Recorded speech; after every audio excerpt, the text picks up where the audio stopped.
My mother called me for the first time in 8 months. Because of a car.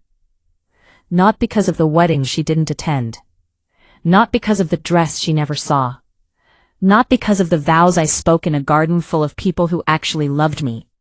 While her chair sat empty with a folded name card on the seat that I quietly removed before the photographer started shooting.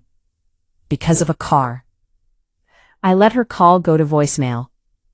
Then I sat back, and I listened to it twice. Let me tell you something about my family that will make everything that follows make sense. We were the kind of family that looked perfect from the outside. Sunday dinners. Church twice a month. A mother who volunteered at the school fundraiser and smiled at every neighbor on the street. A father who coached my brother's football team and gave firm handshakes and told people his children were his greatest achievement. His children. Singular in practice. Plural only in the telling. My brother Marcus was the sun in our family's solar system. Everything orbited him. His grades, his games, his moods, his needs. I was, and I say this without bitterness now, only precision. I was the atmosphere. Present, necessary for the whole thing to function. But no one looks up and thinks about the atmosphere. I learned early not to need much. I learned to be grateful for what I got. And I learned most importantly to watch, to store, to remember. Those habits saved me later. I didn't know it then. I met David at 26. He was nothing like what my mother would have chosen for me, which is probably why I loved him immediately. He was quiet, self-made, unimpressed by performance. He looked at me, not at the version of me I'd been trained to project, but at me, the one underneath. He proposed on an ordinary Wednesday. No restaurant, no audience. He simply made dinner, poured wine, and said the thing he meant. I said yes before he finished the sentence. We planned the wedding ourselves, modest venue, beautiful garden, 60 people who genuinely wanted to be there. I sent my parents a formal invitation 4 months in advance, addressed, stamped, hand-delivered actually, because I drove to the house and placed it on the kitchen table while my mother poured coffee and my father read the paper. Neither of them looked up. My mother said, "Your brother has a tournament that weekend." I nodded. I drove home. I didn't cry until I was in the driveway, and even then it was the quiet kind. The kind you've had enough practice with that it's almost efficient. They didn't come. Not a call the morning of, not a message, not a card in the post the following week with some thin apology folded inside. Nothing.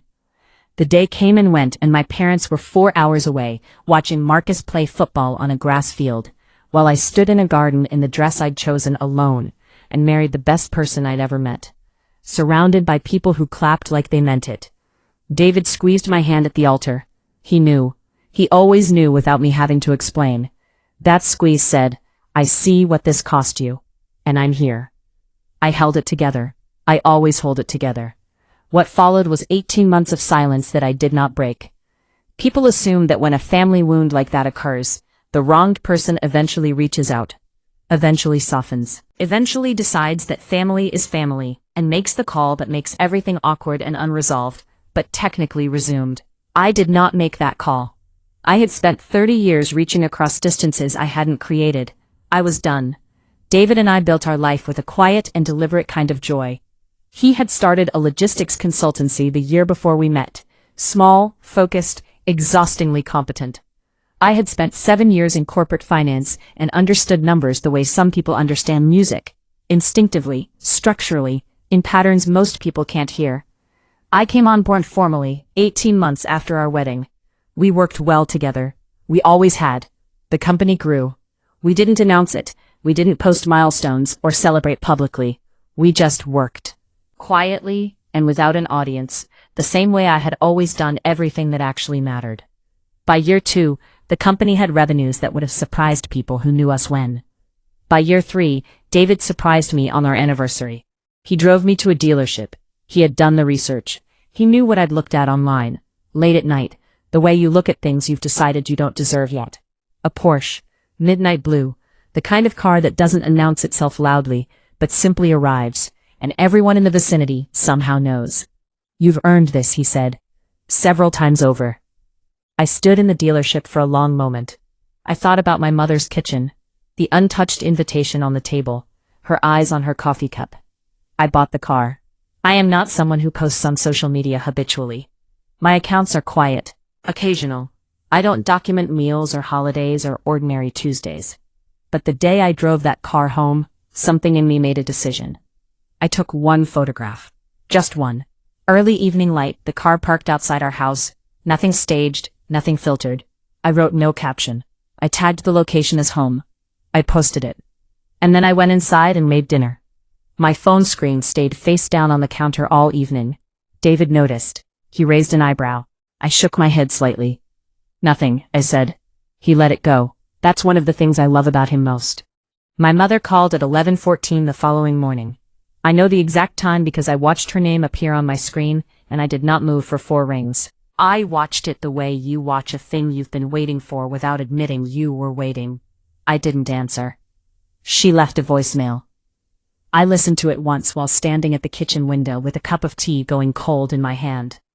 Her voice was warm, practiced, the specific warmth she deployed for situations requiring management. Sweetheart, it's Mom. I saw your photo. Goodness, look at you. We've been meaning to reach out, your father and I. We'd love to catch up.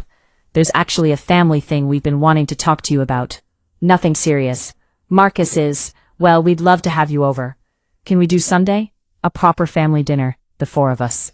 Call me back when you get this. I set my phone down. I looked out the window for a long time. A family thing. Not, we're sorry we missed your wedding. Not, we should have been there. Not even the bare inadequate offering of, we were wrong. A Porsche appears on their daughter's social media, and suddenly there's a family thing. I understood exactly what this was. And here's the part where most people would assume I made one of 2 choices. That I either refused to go, cut them off cleanly, protected my peace, moved on. Or that I went, sat at the table, accepted whatever thin half-acknowledgement was offered, and folded myself back into the shape they needed me to be. I went. But I didn't go the way they expected. I spent 6 days preparing something that I will explain in a moment. I said nothing to David about the specifics, only that I needed him present, and that he should wear the suit he'd worn to our wedding. He asked no questions. Sunday morning I dressed slowly, deliberately, the way you dress when you know that the version of yourself who walks through a particular door will be the last version that door ever gets to dismiss. I drove the Porsche. I parked it directly in front of their house, and before I knocked, I sat in the silence for exactly 1 minute. Not because I was nervous, because I wanted to remember this feeling. The last moment before everything changed. The last second of a very long patience, finally arriving at its destination. My mother had set the table with the good dishes. That detail landed on me the moment I walked through the door. The cream porcelain with the gold rim, the ones she kept in the cabinet above the fridge, and only brought out for Christmas, for Marcus's graduation dinner, for the occasions she decided were worth the effort. She had decided today was worth the effort. I noticed. I said nothing.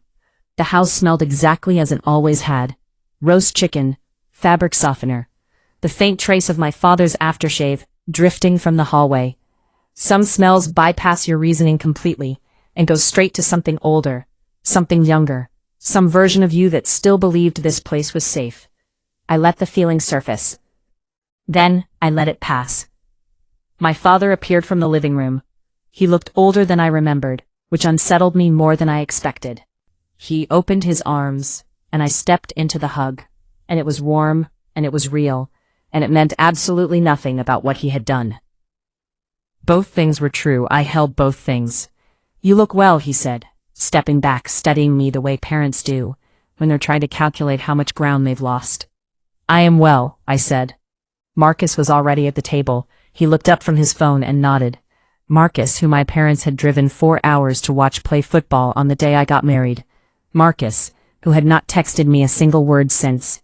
He nodded at me the way you nod at someone you've decided doesn't require an apology. I nodded back. I set the bag down beside my chair. My mother came in from the kitchen, wiping her hands on a cloth. The warm, managed, slightly too wide smile that I had spent 30 years learning to read accurately. She was nervous. Good. We ate first, That was the family choreography. You never addressed anything real on an empty stomach. You made pleasant, hovering conversation about neutral things, the weather and neighbor's renovation, something Marcus had recently achieved, and you let the food absorb the tension until it was almost bearable. I ate. I smiled at appropriate intervals.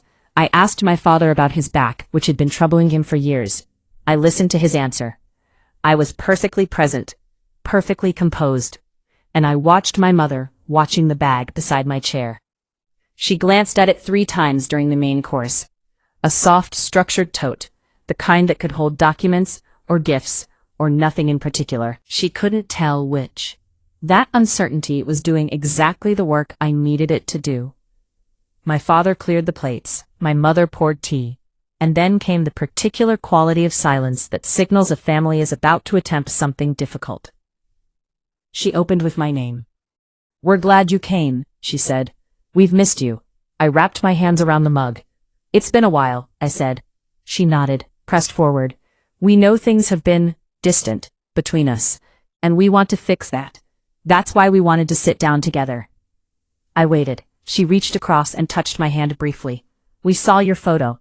You're clearly doing beautifully, and we're proud of you, sweetheart." "We are."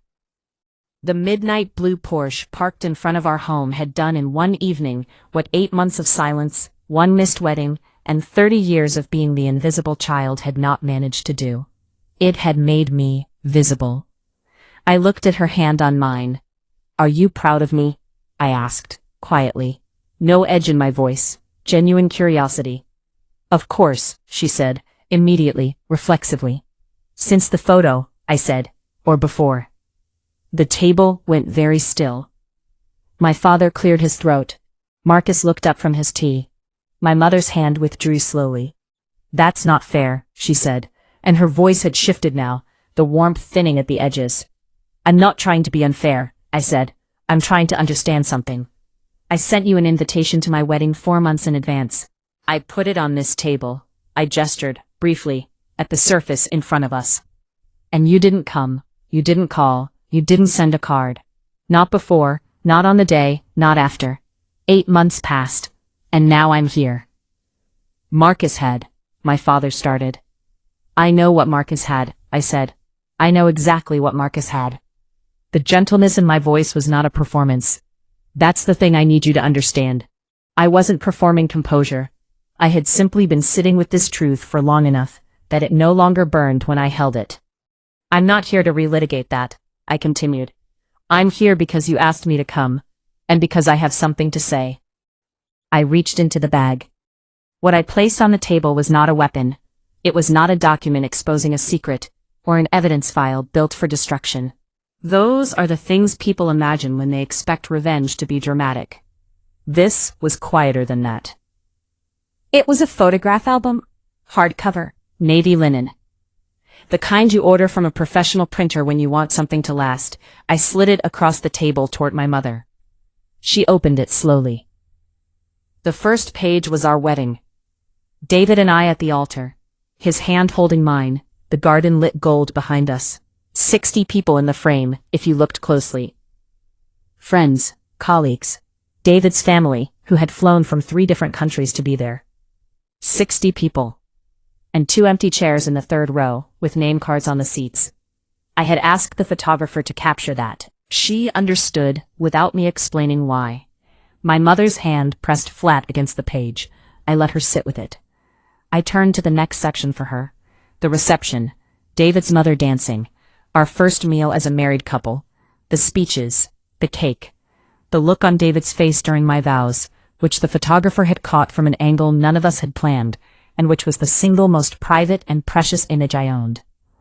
"You missed all of it," I said, not cruelly, simply as a statement of fact. I turned to the final section. This was the part I had assembled carefully over the past 6 days.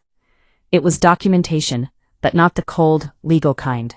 It was a record of the past 3 years, the company David and I had built, the revenues, the contracts, the photograph of us at the close of a deal that had taken 14 months to land. A life constructed entirely without witness from the people sitting across this table. It was not a boast. It was a mirror. "I didn't come here today to punish you," I said. I came to show you what you chose to miss. Not just the wedding. All of it. Everything I built while you were looking the other way. My mother was very still. My father had both hands flat on the table, the way people sit when they don't trust what their body might do otherwise. Marcus said nothing. For once in his life, Marcus said absolutely nothing. The family thing you mentioned in your voicemail, I said, and I watched my mother's eyes lift to mine. What was it? She hesitated. A long moment passed. Marcus is going through a difficult time, she finally said. Financially. We were hoping it. She didn't finish the sentence. She didn't need to. I picked up the album. I held it for a moment. Then I closed it and placed it back in the bag beside my chair. I hope things improve for him, I said. I stood up. My mother reached for my arm. You can't just... I can, I said, gently. I can, Mum. I looked at her for a long moment. I looked at her properly, in the way I had wanted her to look at me my entire life. The way that says, I see exactly who you are. Every layer, every calculation. I see it, and I am no longer undone by it. I love you, I said. That hasn't changed, but I have. I picked up the bag. I walked to the front door. I heard my father say my name once, from the table, in a voice I had never heard from him before. Something stripped of its usual certainty, something close to the edge of something real. I opened the door. Outside, the Porsche sat in the afternoon light exactly where I had left it. I got in. I sat for a moment. I looked at the house through the windscreen, the tidy front garden, the curtains shifting slightly in the front room. Then I started the engine, and I drove home to my husband. People ask what revenge feels like when it finally comes. And I think the honest answer is that it doesn't feel the way you expect. There's no eruption, no flood of satisfaction. It's quieter than that. It feels like setting something down that you've been carrying for a very long time. And realizing, with a kind of calm that surprises you, that your hands are finally free. Marcus never resolved his financial situation, not with my help. My parents called twice more in the months that followed. The conversations were shorter each time, careful. Like people learning to speak a language they had neglected for too long, and were no longer sure they were fluent in. I was polite, I was warm and even, but I did not go back to that table. Some invitations, once declined, you don't get to reissue.